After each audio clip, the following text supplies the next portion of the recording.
Isa pa nga pong malakas na palakpak para sa ating Panginoon. Hallelujah. Muli po tayong tumayo bilang paggalang po natin sa salita ng ating Panginoon.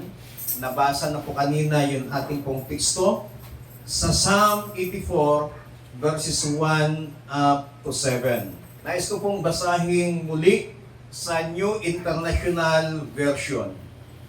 How lovely is your dwelling place, Lord Almighty. My soul yearns even faints for the courts of the Lord. My heart and my flesh cry out for the living God.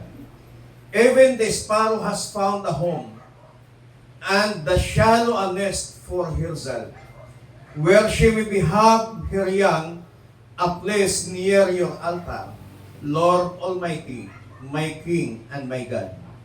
Blessed are those who dwell in your house, they are ever praising you.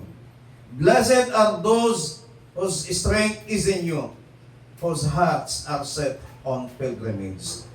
As they pass through the valley of Baca, they make it a place of springs. The autumn rains also cover it with pools. They go from strength to strength till it appears before God in Zion. Ang Diyos ang magpala sa kanyang mga salita na atin pong nabasa. Maaari na po kayo pumupo. Noong nakaraang linggo ay tinalakay po natin about the blessed man. At maging sa hapong ito ay patuloy po nating tatalakayin ang patungkol po sa blessed man. Napag-aralan po natin noong linggo na tayo po ay tinawag na blessed man as long as ng isang tao ay naniniwala kay Kristo, sumasampalataya kay Kristo, sumasamba sa Diyos, naglilingkod sa Diyos, sila po ang tinatawag na blessed man.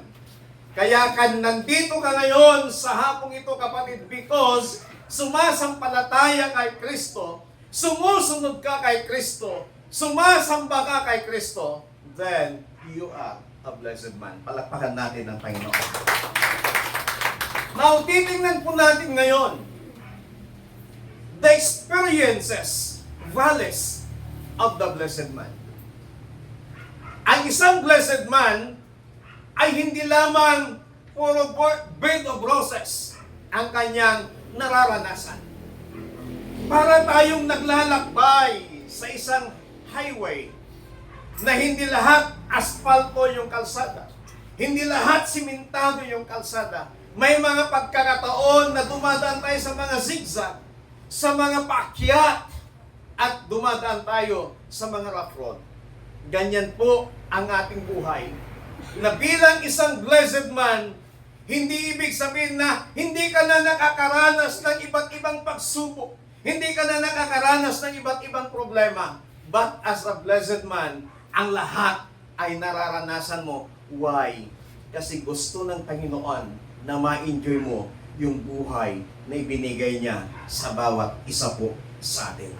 Sa verse 6, makikita po natin dito yung experiences ng isang blessed man.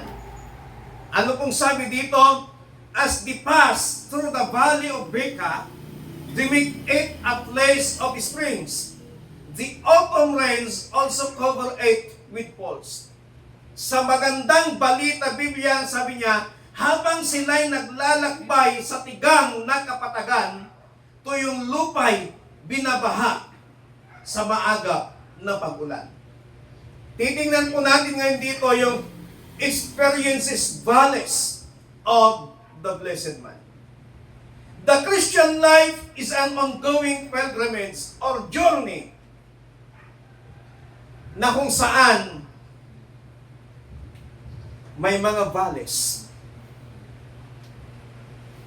Valleys, ang tinutukoy dito na valley are those places where our metal is tested. Ang mga valleys na tinutukoy dito ay yung mga lambat o ang mga lugar kung saan nasusubok ang ating katapangan, ang ating pananampalataya. Merong tinatawag dito na valleys of Beka. Na sila'y dumadaan doon. But even, nang sabi ng ating binasa, na dumadaan sila sa kapatagan, ang tuyong lupa naman ay binabaha ng maagap na pagulan. What is valleys in our lives?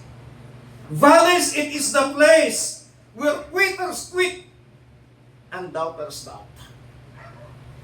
Sa mga nararanasan po nating mga valleys, mga lambak, mga bundok sa ating mga buhay, ito minsan yung lugar na kung saan ay maraming sumusuko, maraming umaatras, maraming tumitigil na maglingkod sa Panginoon, at maraming nagdadoubt, nagdududa kung makakaraan pa ba sila sa mga kapatagan, dahil ang valleys talagang paakyat yan.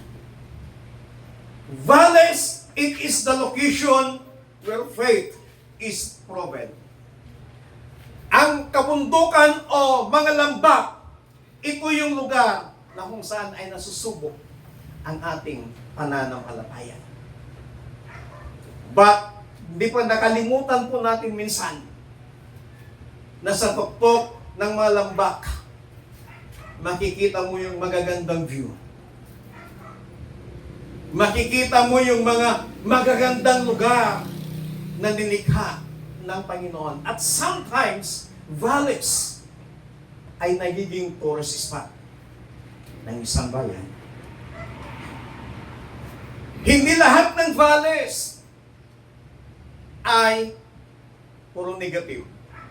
But it is the place na kung saan ang ating pananampalataya ay nasusubok o napapatunayan sa Panginoon. At ito yung nararanasan ng mga blessed man. May mga iba't ibang valleys tayo sa ating mga buhay. May mga iba't ibang lambak tayo sa ating mga buhay na nararanasan po natin. Ulitin ko yung binanggit ko kanina na hindi sa lahat ng pagkakataon bed of roses ang nararanasan po natin. But sometimes, nakakaranas din tayo ng mga bed of thorns. Why? Dahil gusto ng Panginoon na yung buhay mo, buhay ko, ay magiging kapaki-pakinabang sa harapan ng ating Panginoon. Now, ano itong mga valleys na ito na nararanasan ng mga blessed man, ng mga nararanasan ng mga nagtitiwala sa Panginoon? Number one, valleys of weeping. Ito yung lugar, lambak ng pagtangis, pag-iyak. Places where hope is defied and failure. Ito yung lugar na kung saan ay nasusubok yung ating pag-asa sa Panginoon. Even David, naranasan niya yung umiyak, naranasan niyang tumangis sa Panginoon. Nung ang kanyang anak, kay Bathsheba, siya po ay nag-ayuno, lumuhod, nakiusap sa Panginoon na kung maaari pagagalingin ng Diyos ang kanyang anak. Hindi po siya makakain dahil sa sitwasyon ng kanyang anak. Ang kagustuhan ni David, gumaling ang kanyang anak. Kaya labis na lamang ang kanyang ginagawang pagluluhod, pakikiusap sa Panginoon. Hindi na siya naliligo, hindi na siya kumakain. Yan ang sinasabi ng Biblia. Ilang beses siyang nilapitan ng kanyang asawa at ng kanyang mga alagad na sinasabing, mahal na hari, kumain na rin po kayo para magkaroon kayo ng lakas. Maligo na rin po kayo. Pero walang ganang kumain, walang ganang maligo si David. Nag-aayuno siya, ang kanyang porterya, naninikluhod, nakikiusap sa Panginoon. Napagagalingin ng Diyos yung kanyang anak. Pero dumating yung time, namatay ang anak ni David. So kung titingnan po natin, humihingi ng kagalingan si David para sa kanyang anak, nag-ayuno pa siya, nanalangin siya sa Panginoon, ginawa niyang lahat. Nung nabalitaan niya, may lumapit sa kanya, sabi, mahal na hari, patay na po ang inyong anak. Nung marinig ni David na patay na ang kanyang anak, siya po ay agad na tumayo, kumain, naligo, inayos ang kanyang sarili. Hindi ibig sabihin na natuwa si David nung namatay ang kanyang anak. Pero nakita ni David na sa kabila ng pag-aayuno niya, sa kabila ng pakikiusap niya sa Panginoon, na napabayaan na niya ang kanyang sarili bilang isang hari. At nung malaman niya na namatay na ang kanyang anak, doon naman niya inayos ang kanyang sarili. Doon siya kumain. Doon siya naligo. Lahat ng hindi niya ginagawa noon, ginawa niya at that time. Kaya sinabi ni David, weeping may remain for a night, but rejoicing comes in the morning. Yung pagtangis, pag-iyak, hindi habang buhay. Parang sinasabi ni David na ang pag-iyak ay hindi magtatagal. Pagkising mo ng umaga, may kagalakan sa bawat puso dahil sa Panginoon. Lahat po tayo may mga valleys. Naranasan po natin itong valleys of weeping.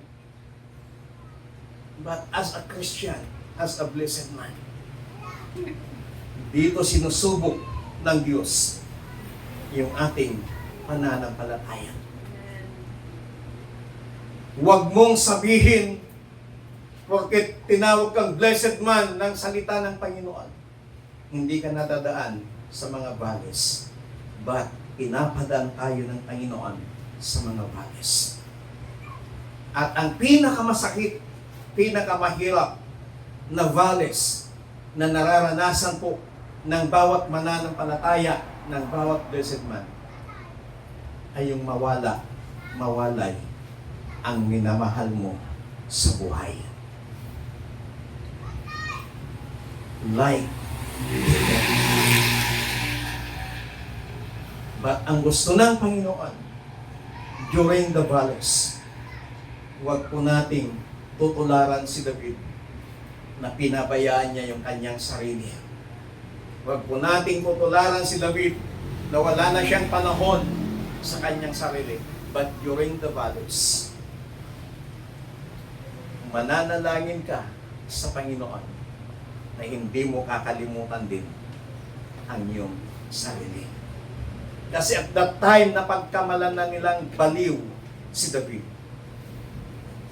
napakahirap naman kapatid pag may problema ka, pag may pagsubok ka, masyado mong dinibdib, ni mag-supply ng buhok mo, hindi mo na magawa, ni maligo, hindi mo na magawa. Baka pag may nakakita sa'yo, alalya ko na kanya. Yung buhok mo, di pa'y masagay sa'yo. Ba't ang gusto ng Panginoon sa bawat isa po sa atin? Yung mananalangin tayo sa Kanya, na hindi mo naman kinakalimutan ayusin ang iyong sarili. Amen? Palakpakan natin ang Panginoon. Pangalawa, valleys of warfare. Tayo po ay nakikipagdigma. It is here that Satan war against our mind. Dito tayo nakikipagdigma sa ating kaisipan. Ang ginagawa ng kaaway, ikaw ay kanyang hinuhusgahan. Sinasabi ng kaaway sa'yo, kaya nangyayari yan sa buhay mo ngayon dahil sa kasalanan mo. Kaya mo nararanasan ang mga bagay na yan because of your past sin. Ngayon, dahil yun yung ini-inject ng kaaway sa iyong kaisipan, oo nga, kaawa-awa ako. Kapatid, nung tinanggap mo si Jesus, nung nanampalataya ka kay Jesus, lahat ng iyong kasalanan, pinatawad ng Panginoon. At lahat, pati yung mga kasalanan, magagawa mo pa, pinatawad ngayon ng Panginoon. Kasi alam ng Diyos ang ating kahinaan. Alam ng Diyos na makakagawa pa rin ng kasalanan ng tao. Kaya nga, dahil sa biyaya ng Panginoon, tayo pa rin po ay nakakatayo. Dahil sa biyaya ng Panginoon, sa kabila ng ating kahinaan, sa kabila ng paulit-ulit na kasalanan ginagawa ng tao, still, andun pa rin yung grace ni God. Amen. Kaya wag mong isipin kaya nangyayari ito sa'yo dahil sa iyong past sin. Pag gano'n ang ini-inject ng kaaway sa iyong kaisipan, sabihin mo, no! Hindi ko tinatanggap yan! Pinatawad na ako ng Panginoong Hesus. Amen! Yung kasing ginagawa ng kaaway, dinidiktahan niya yung kaisipan. Kaya ka nakakaranas ng mabibigat na problema ngayon. Kaya ka nakakadanas ng pagbagsak ngayon. Kaya ka nakakaranas ng iba't ibang problema ngayon. Sinasabi ni Satanas, tingnan mo ang buhay mo. Nangyayarang lahat ng yan dahil sa iyong kasalanan kahapon. Dahil sa iyong kasalanan nung nakaraang linggo. Dahil sa iyong kasalanan nung nakaraang buwan. Dahil sa iyong kasalanan nung nakaraang taon. But the Lord Jesus, hindi nyo ba alam na pinatawad tayo ng Panginoon nung nagkaroon tayo ng salvation? There are three tenses of salvation. Meron tayong tinatawag na past salvation, present salvation, and future salvation. Kaya in every day in our lives, kapag patuloy tayong lumalapit sa Panginoon, patuloy tayong pinapaging banal ng ating pong Panginoong Hesus. Pangalawa, sa ilalim ng valleys of warfare, tayo po ay nakikipagdigma kay Satanas with injustice. Minsan dinidiktahan tayo ng kaaway, in-inject niya sa ating kaisipan, na ikaw ay inaapi, wala kang kakampi. O daytahan pinagmaymaysahan dahan. Kita, kakasi ka, awanan ti tumulong kanyang ginakabay matalyawan. Gusto ko nang tumunod ng uwan, karoon kakasya. Asya ang payaya. Kapatid, huwag mong kalilimutan yung pangako ng Panginoon na hindi ka niya iiwan ni pababayaan man. Kaya hindi ka inaapi, hindi ka isang api. Amen? You are a victor. Sigaw nga natin, I am a victor. Ibig sabihin, ikaw ay higit pa sa mananagumpay. Ikaw ay mananagumpay na blessed man, hindi ka isang api. Pangatlo, ang ginagawa ng kaaway, hinuhusga niya tayo, sinasabi niyang aping-api ka, and then sinasabi niya, walang bahala ka ng Panginoon. Sabi ng Biblia, sa aklat ng Psalm, araw-gabi, sabi ni David, tumataghoy, gabit araw tumatangis. Naging tanging pagkain ko'y mga luha sa paghibig.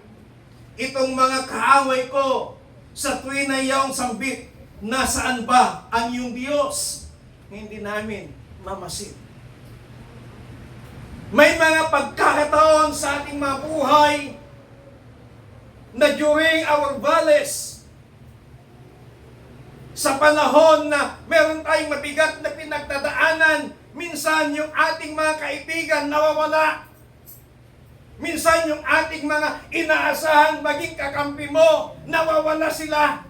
Kaya minsan nakakaranas ka ng mga kaapihan, nakakaranas ka na mag-isa ka na lang. Kaya doon papasok ang kaaway. Kaya ang sinasabi ng kaaway sa isipan mo, tingnan mo ngayon, mag-isa ka na lang. Tingnan mo ngayon, wala ka ng kakampi. Tingnan mo ngayon, yung mga tinulungan mo noon, pinabayaan ka na. Nasaan ang sinasabi mong Diyos mo? Minsan nakakaranas tayo ng ganon. Naranasan ni David yun. Araw at gabi, sabi ni David, araw-gabi siya'y tumataghoy. Siya'y umiiyak. At ang matindi nito, ang naging tanging pagkain niya ay ang mga luha. Naranasan ni David na parang walang nagkikare sa kanya. Parang walang nagmamahal sa kanya. Naranasan niya ni David. Kaya binupuli siya ng kanyang mga kaibigan. Sabi, nasaan ba yung Diyos? Bakit hindi namin nakikita? Namamasid. Sometimes naranasan natin yun. Ikaw mismo nagsasabi, awang samot ni Diyos ay bakit nangyayari sa akin to? And tatawag ka sa isang sister mo, sister, bakit nangyayari sa akin to? No kailan na naging seryoso at nagserbi niya, hapig sa sarununod ni Kastigo.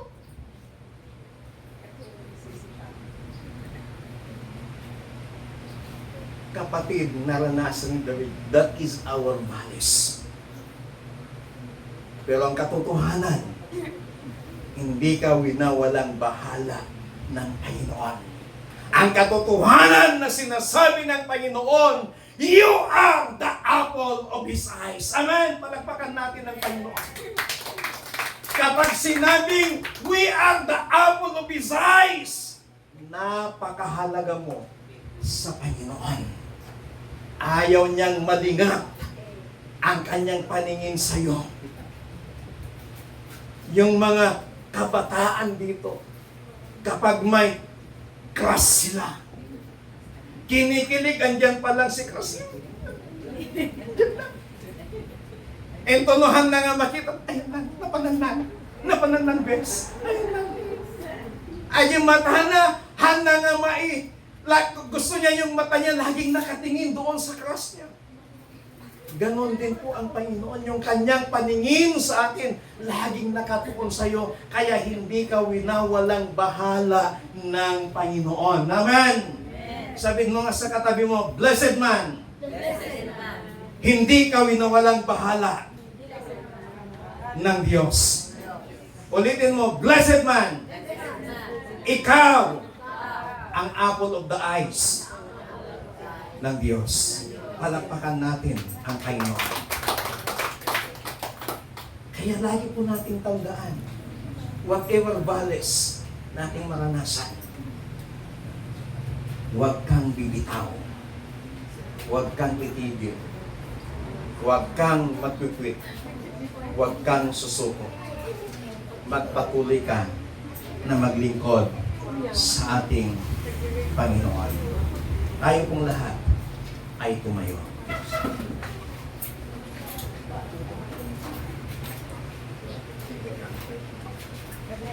Hindi ko alam, kapatid, kung ano yung mga valleys na pinagdadaanan mo sa buhay.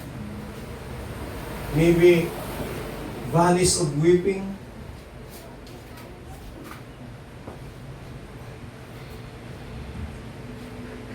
maybe valleys of warfare. But whatever valleys na nararanasan mo sa buhay mo, isa lang ang gusto ng Panginoon. Don't give up. Because God is with you. God will never leave you sa iyo. During those valleys na nararanasan mo, patuloy kang maglingkod sa Panginoon. Patuloy mong sambahin ang Diyos sa buhay mo. Hallelujah. Oh, we praise you, Jesus. We exalt your mighty name, O God. Hallelujah. Come on, buksan po natin ang ating mabibig. Sambahin natin ang Panginoon. Hallelujah. Oh, we praise you, Jesus. We exalt your holy name, O God. Hallelujah. Oh, hallelujah, hallelujah, hallelujah, hallelujah, hallelujah, Lord. Hallelujah, Jesus. Huwag mong interpretin anumang mga negatibong ini-inject, dinidikta ng kaaway sa iyong kaisipan sa hapong ito. Hindi ka isang api, hindi ka isang biktima, hindi ka isang talunan. Ikaw ay higit pa sa mananagumpay. Ikaw ay blessed man. Ikaw ay napakahalaga sa harapan ng Panginoon. Hallelujah. Hallelujah. Oh, we praise you, Jesus. Oh, we glorify your name. We exalt your holy name, O God. Oh, we praise you, Jesus. Hallelujah. Hallelujah. Hallelujah. Oh, we glorify your name, O God. Hallelujah. Oh, we praise you, Jesus. Panginoon, sa hapong ito, hindi lingid sa iyo ang mga valleys na pinagdadaanan ng iyong mga blessed men. Marahil sila po ay nasa valleys of weeping, nasa lambak ng pagtangis, lambak ng pag-iyak, lambak ng pagkikipagdigma sa kanilang kaisipan, na marahil nadidigtahan ang aming kanilang mga isipan na sila ay talunan, na sila ay aping-api, na sila ay minalang pahala ng Diyos. But sa hapong ito, Panginoon, ang aming panalangin, ang aming hinihiling sa iyo, oh Jesus, ilagay mo sa aming mga puso, ilagay mo sa aming kaisipan that we are more than conqueror, we are a victor, and we are apple of your eyes, O God. Tulungan mo sa hapong ito, anumang mga valleys, anumang mga lambak, anumang mga bundok na pinagdadaanan ng iyong mga blessed men sa oras nito. Help us, O God. Help us, Lord, na patuloy naman ang palataya sa inyo. Patuloy mo kaming tulungan, na patuloy kaming magtiwala, at lalong higit, patuloy na sumamba, patuloy na maglingkod sa inyo, Panginoon. Maraming salamat po. Maraming salamat sa inyo, salita. Salamat po. Yung mga valleys na nararanasan namin, katulad ng sinabi mo sa inyong salita namin nabasa, na bagamat magtuyo, bagamat tuyong-tuyo yung lupa, pero Panginoon, bumabaha naman ng maagap mong pag-ulan. Panginoon, marahil tuyong-tuyo ang aming buhay, pagod na pagod ang isa sa amin dahil sa kaiisip sa mga problema, pagsubok na nararanasan. Stress na stress ang aming kaisipan dahil sa mga mabibigat na sitwasyon na aming pinagdadaanan. Panginoon, iparanas mo ang pagbaha ng iyong biyaya sa kabila ng mga crisis, sa kabila ng stress na nararanasan ng bawat isa. Ang iyong kapayapaan, ang iyong biyaya, ang patuloy na maranasan ng bawat isa sa amin. Salamat po ng marami. Salamat po ng marami. Thank you, Lord. Patuloy mong panagiliin ang kapayapaan, kagalakan sa all the glory. We give you all the presence and thanksgiving. In Jesus Christ, mighty name we pray. Everybody says, Amen. Hallelujah. Muli natin isigaw, I am a blessed man. I am more than conqueror. I am the apple of God's eyes. Palakpakan natin muli ng malakas ang Panginoon. Hallelujah.